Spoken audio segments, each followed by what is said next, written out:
Praise the Lord. இந்த நாளின் புது கிருபை.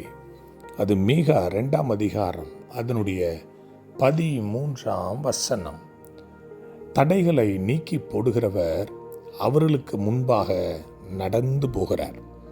என் அன்பு தேவ ஜனமே, இந்த நாளிலே ஆண்டவர் உங்களுக்கு கொடுக்கிற ஒரு மங்களகரமான ஒரு காரியம். தடைகளை நீக்கி போடுகிற நான் உங்களுக்கு முன்பாக கடந்து போகிறேன் என்று அவர் உங்களை பார்த்து சொல்லுகிறார்.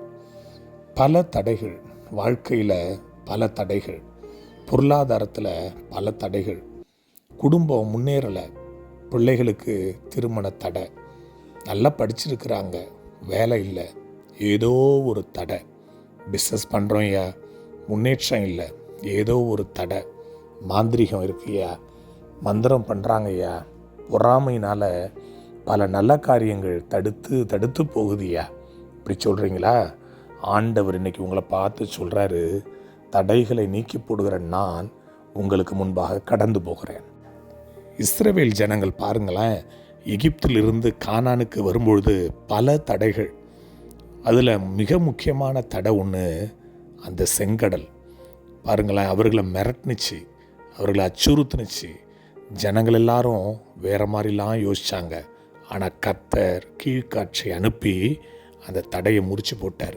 இன்றைக்கி உங்களுடைய வாழ்க்கையில் ஒரு கீழ்காற்று வரும். தேவ பிரசன்னம் என்கிற கீழ்காற்று, தேவனுடைய வார்த்தை என்கிற கீழ்காற்று வரும். உங்களுக்கு முன்பாக இருக்கிற அது எவ்வளோ பெரிய தடையாக இருந்தாலும் அதை முறித்து போட, அதை இடித்து போட, அவைகளை பிளந்து போட நான் பிரசங்கிக்கிற இயேசுவால் முடியும். இன்றைக்கி விசுவாசிங்க, ஆண்டவரை பார்த்து சொல்லுங்கள், தடைகளை நீக்கி போடுகிறவரே உமக்கு ஸ்தோத்திரம்னு சொல்லுங்களேன். கர்த்தர் உங்களை ஆசீர்வதிப்பார். தேவனை உயர்த்துவோம், தடைகள் இல்லா ஒரு வாழ்வை பெறுவோம். கர்த்தர் தாமே உங்களை ஆசீர்வதிப்பாராக. God bless you all.